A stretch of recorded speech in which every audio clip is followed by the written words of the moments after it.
দ্বিতীয় ব্যক্তি ইয়ার হামকুল্লাহ কুল্লাহ উত্তর দেওয়া মানে ফরজ হয়ে যাচ্ছে। হ্যাঁ, যদি উত্তর না দেন তাহলে তাই হয়ে যাবে। অর্থাৎ প্রশ্ন কোনটা সঠিক এবং কোনটা বেশি এটা আপনার জানতেন। নামাজের মধ্যে হাঁচি আসলে হাঁচির দোয়া নামাজে পড়া যাবে না। হাঁচির দোয়া নামাজে পড়া যাবে না। নামাজের মধ্যে নামাজের সূরা কেরাতি করতে হবে, এর বাইরে কোনো কিছু বলা যাবে। আর নামাজের মধ্যে হাঁচি আসলে উপরে যে বাঁ হাতটা থাকে অথবা ডান হাত থাকে সেটা দিয়ে কোনোভাবেই হোক হাঁচি যেন দূরে চলে না যায়, অন্য কারো ক্ষতি না হয়, সেজন্য একটি হাতকে ব্যবহার করা যাবে। কিন্তু আলহামদুলিল্লাহ এগুলো হাঁচি বা নামাজের মধ্যে হাই আসলে লা হাওলা ওয়ালা কুওয়াতা ইল্লা বিল্লাহ এগুলো নামাজের মধ্যে পড়া যাবে না।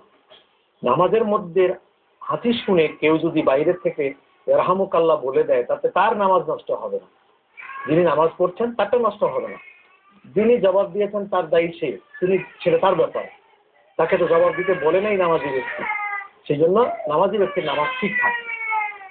তো শোনার ক্ষেত্রে হয়তো গ্যাস হতে পারে আপনার আমার মধ্যে, কিন্তু আসলে জবাবটা হলো এরকম।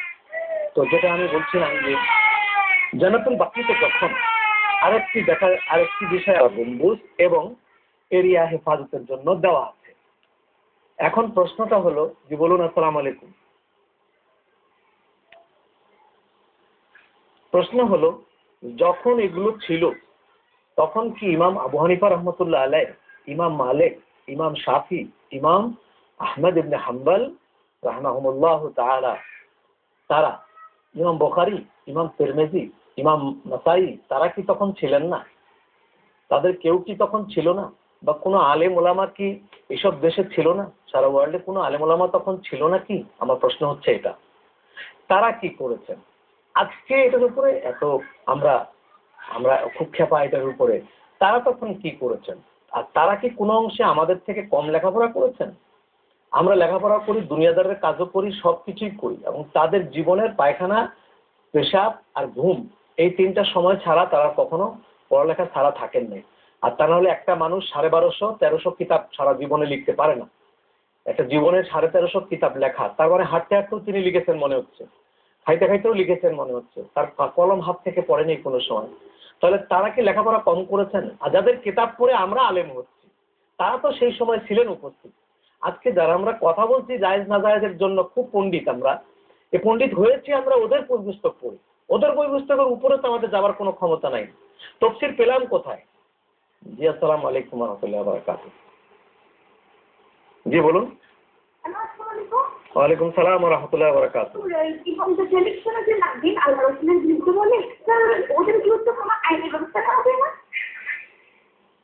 সেটা তো আমরা তো পারবো, সেটা আপনারা জনগণ যারা আছেন আপনারা ইচ্ছে করলে তো সেটা পারেন। আমি তো চাচ্ছি যে আপনারা আমাদেরকে মুখোমুখি করান। আইনের আশ্রয় শব্দটি আমি বলবো না, আমি বলবো ওনারা আমরা একসাথে বসতে চাই। আমি ডাকলে হয়তো আমাকে তো তারা ফালতু মনে করবে, এমনিতেই ভণ্ড বলে, বেদাতি বলে। রাসূলুল্লাহকে ভালোবাসলে এরকম ভণ্ড বলবার বহু আছে এই দেশে, অন্য ওখানেও বলে, পাগল বলবে কত কি। হুজুরকে পাগল বলেছে আর হুজুরের প্রেমিকদেরকে ভালো বলবে, এটা আপনি কি করে বুঝতে পারলেন? এরকম এরা বলবে। আচ্ছা ঠিক আছে, ভালো কথা। তারা আমরা একসাথে বসলে ভালো হয়, এবং জাতি দেখুক, যে কোনো টেলিভিশনের মাধ্যমে বসলে ভালো হয়।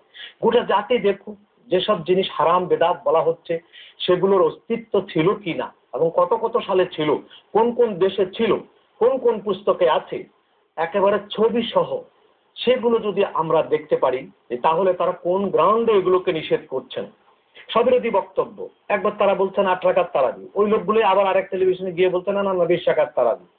তো কাজে এইরকম করে তো হয় না, নিজেদের বসতে হয়। মানুষকে বিভ্রান্তিতে ফেলে দেওয়া হচ্ছে এটা।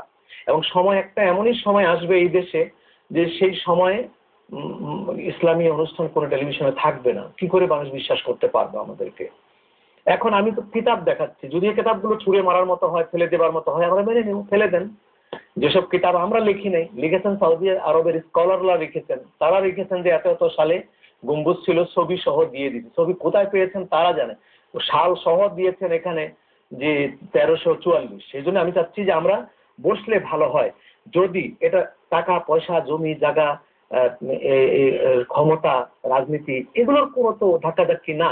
এগুলো আল্লাহর রসুলের ঠিক ইসলামটা কোনটা, তাহলে আমরা উপরে আপোষ করে মেনে নিতে পারি ঠিক ইসলাম, আমরা এটা চর্চা করছি, তারা আমাদের ভাই, আমরা তাদের ভাই, সেটাই তো বেশ ভালো ছিল। যদি ভুল পথে থেকে থাকে কেউ, আমি হন XYZ যিনি হন, তিনি ভুল পথে যদি থেকেই থাকেন, তাহলে জাতির সামনে বলে দিবেন যে আমি এতদিন ভুল ছিলাম, সেটা আমি হই আর যে হই, আমরা আবার সংশোধন হয়ে চলতে পারি। ওই পথটাই হবে আমাদের সবচেয়ে ভালো, যে ঐক্যবদ্ধ হওয়া, একসঙ্গে বসা। তাহলে যত কিতাবে আমরা এগুলো পড়েছি, সব কিতাব জাতির সামনে ছুঁড়ে ফেলে দিতে হবে, বন্ধ করে এগুলো আর মানা যাবে না, এটা বলে দিতে হবে। এবং ওই সময় যে সমস্ত আলেমরা এইসব কথা বলেছেন, তো সে কথাই আমি বলছি যে আলেমদের কথা, যাদের কিতাব পড়ে আমরা আলেম হয়েছি, তারা আলেম হয়েছেন, তাদের কিতাবাদিতেই তো এগুলো লেখা। এখন এটাও দেখা যাচ্ছে 1444 সালে এখানে কবরস্থান এইভাবে ছিল। জি, আসসালামু আলাইকুম ওয়া রাহমাতুল্লাহি ওয়া বারাকাতুহু। হ্যালো, ওয়ালাইকুম আসসালাম। হুজুর, জি বলুন। মসজিদে যে বেতনভুক্ত যে ইমাম সাহেব রাখা হয়, জি, এনাদের কি তারাবিতে একটা চাঁদা তোলা হয়, এনাদের দেওয়ার জন্য, এটা কি জায়েজ আছে? এবং আমাদের নবীজিকে এটা নিতেন। আর এছাড়াও ঈদের সময় একটা টাকা উঠানো হয় ইমামদের জন্য, এটাও কি জায়েজ আছে? আপনি যেটা বললেন কোনোটাই নবীজির সময় হতো না। নবীজি বেতন দিয়ে কোনো ইমামও রাখেন নাই। এই জন্যই তো বলি, আমার এক ভাই একবার খুব খেপে গিয়েছিলেন, বেদাত বলেছি সেই জন্য। তো ভালো করে আগে শুনবেন, তারপরে খেপবেন। আমাদের সকলেরই মনে রাখা উচিত, এমন একটি জায়গায় বসে আমি বলছি কথাটা, এখান থেকে বেরিয়ে গিয়ে যেন সরি বলতে হয় এমন না, অস্তিত্ব ছাড়া নয়। এই যে আজকে আপনি বললেন যে ইমাম সাহেবকে বেতন ধার্য করে ইমাম রাখা, 50টা আমরা পত্রিকায় অ্যাডভার্টাইজ দিলাম, 50 জন ইমাম আসলো, ইন্টারভিউ নিয়ে একজন ইমাম রাখলাম, 5,000 টাকা বেতন, থাকা খাওয়া ফ্রি, একটা রুম দিলাম। এই সিস্টেমটা রাসূলুল্লাহর আমলে ছিল। শুধু বেদাত বেদাত বলে তারা সব মুখে ফেনা তুলে ফেললো। এই সিস্টেম কি ছিল? আমি যে বেদাত বলছি, আমি নিজেও এক বেদাত। মাদ্রাসা পড়াচ্ছেন, বেতন নিচ্ছেন, এটা কি হুজুরের সময় ছিল? কোন সাহাবী বেতন নিয়েছে? এগুলো বেদাত, নিঃসন্দেহে বেদাত। তাহলে ইমামের নিয়োগটাই তো বেদাত। সেই ইমাম কি করে বেদাতের উপরে এত ক্ষেপে? তার নিজের নিয়োগটা কিন্তু বেদাত। হ্যাঁ, এখন কথা আছে যে সেই সময় যদিও রাসূলুল্লাহর আমলে ছিল না, প্রয়োজনে, সময়ের প্রয়োজনে, চাহিদার প্রয়োজনে, সমাজের প্রয়োজনে আমাদের ইমাম সাহেবরা ব্যবসা বাণিজ্য করতেন, চলতেন, তারা সবকিছু বন্ধ করে দিয়ে যখন মসজিদে আপনার আমার খেদমতে বসে যান, তখন তার একটা হাদিয়া, বেতন নয়, যদিও আমরা বেতন বলি না, একটা হাদিয়া উল্লেখ করে দিতে হয়। এই হাদিয়াটুকু হুজুর আমরা সবাই মিলে আপনাকে দিব, প্রতি মাসেই দিব, এরকম একটা আস্থা রেখে তারপরে তিনি ইমামতি শুরু করেন। তারও ঠিক ওভাবে ইমামতি করতে হবে যে আল্লাহ যা দেয় আমি তাতেই খুশি। এটা কোনো আমার কন্ট্রাক্ট না, কোনো মজুরি না। এইরকম সিস্টেমে তার ইমামতি করতে হবে, তবেই জায়েজ হবে। ইমামও যদি মনে করে আমার যেই পরিমাণ বেতন সেই পরিমাণ আমার হলো শ্রম, তাহলে তার পিছনে নামাজ জায়েজ হবে না। তাহলে আজকে আমরা ইমামতি, সেটাও বেদাত, কিন্তু চলছে তো বেদাত। কোন মসজিদ আছে ইমাম সাহেব বিনা বেতনে নামাজ পড়ান? খুঁজে বের করেন, সেটাও বেদাত। মাদ্রাসার হুজুর যিনি মুহাদ্দিসি করেন, পয়সা নেন, ওইটাও তো বেদাত। কিন্তু প্রয়োজন এলাও করছে। এই বেদাত গুলো, বেদাত কোনোটা মুবাহ, কোনোটা বেদাতে হাসানা, কোনোটা হচ্ছে বেদাতের গুনাহ নেকি কিছুই নেই, আবার কোনোটা নেকি আছে হাসানা, উত্তম বেদাত। যদিও রাসূলুল্লাহর সময় সেটা ছিল না, এখন এই কাজটি হয়েছে উত্তম, ইসলামের জন্য প্লাস হয়েছে, মাইনাস হয়নি। জি বলুন। আসসালামু আলাইকুম। ওয়ালাইকুম সালাম। মোবাইলে, আসসালামু আলাইকুম হুজুর। ওয়ালাইকুম সালাম, বলুন। মোবাইলে রিংটোন দেওয়া, হ্যাঁ, ইসলামিক, জি, এটা কি হারাম না বেদাত? এটাও বেদাত, এটাও বেদাত। মোবাইল তো বেদাত, মোবাইল রাসূলুল্লাহর আমলে ছিল না, সেটা এক বেদাত। মোবাইলে রিংটোন লাগানোর ডবল বেদাত। সেই রিংটোনে কত সুন্দর সুন্দর রিংটোন, আমাদের বেদাত যারা বলি আমরা হুজুররা, আমাদের মোবাইলের মধ্যে তো এগুলো আছে। তো সুতরাং এত সব বেদাত আমাদের রয়েছে, বেদাত আগে ভাগ করতে হবে।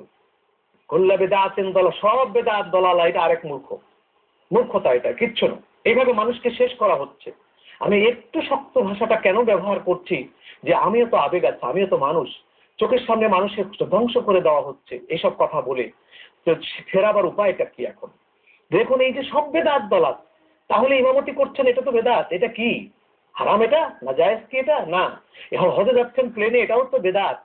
তারপরে আমরা যে আজকে মাদ্রাসার যে এই যে এগুলো করেছি, যেগুলো নতুন নিয়ম কানুন করেছে, এগুলো বেদাত। কিন্তু ইসলামের প্রয়োজনে কোনোটা ওয়াজিব, কোনোটা সুন্নত, কোনোটা মুবাহ, নেকিও নাই, বদিও নাই, কোনোটা নেকি আছে উত্তম, কোনোটা মুস্তাহসানা। এইগুলি হচ্ছে বেদাতের প্রকারভেদ। প্রকার ছাড়া পৃথিবীতে কোনো জিনিস নাই, একমাত্র আল্লাহর প্রকার নাই। তাছাড়া নবীর প্রকার আছে, আসমানি কিতাবের প্রকার আছে, হ্যাঁ, আলেমের প্রকার আছে, পীরের প্রকার আছে, ব্যবসায়ীর প্রকার আছে, প্রফেসরের প্রকার আছে, ডাক্তারের প্রকার আছে। একটা বার করতে পারবেন প্রকার ছাড়া কিছু? প্রকার ছাড়া পৃথিবীতে কিছু নাই। হালালের প্রকার আছে, হারামের প্রকার আছে, সুদের প্রকার আছে, ঘুষেরও প্রকার আছে। সুতরাং প্রকার নাই এমন কোন জায়গা পৃথিবীতে নাই, একমাত্র আল্লাহর কোন প্রকার নাই। নবীদেরও প্রকার আছে। আমার নবী আর মুসা আলাইহিস সালাম কি এক জিনিস? না, প্রকার আছে। সেই জন্য এই বেদাতের প্রকার আছে। প্রকার ছাড়া বেদাত হয় না। কোন কিতাব? আমাদের দেশের কিতাবে আমি বলবো না। এই আল্লাহ পাকের মেহেরবানি, মক্কা মদিনায় যে কিতাব কিনেছি সেই কিতাবের মধ্যে বেদাতের প্রকার আছে। এই যে বেদাত 5 প্রকার আমরা পেয়েছি, ইদানিং পেলাম রমজানের আগে, যে আরব আমিরাতের 100 মুফতির বোর্ড, আমিরাতের আমির না, মুফতিরা, আরব্য ভাষার মুফতিরা, তারা ঐক্যবদ্ধ হয়ে ইশতেহার দিয়েছে। এখানেই তারা বলেছে 5 প্রকার বেদাত আছে।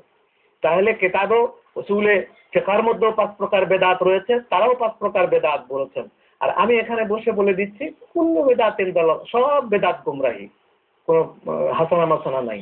তো এই যে গায়ের জোরে বলে একটা কথা এটা বলছি, আমার মনে হয় আমরা আবারও বসি সবাই মিলে, আমরা সবাই মিলে যদি বসে এই বিষয়গুলো, যদি নিজেদের কোনো এজেন্সির কারবার না হয়, হ্যাঁ, যদি এজেন্সির কারবার হয়ে থাকে যে অনেক টাকা পয়সা খাইছি ভাই, এটা হালাল না করলে উপায় নাই, সেটা হলো ভিন্ন জিনিস।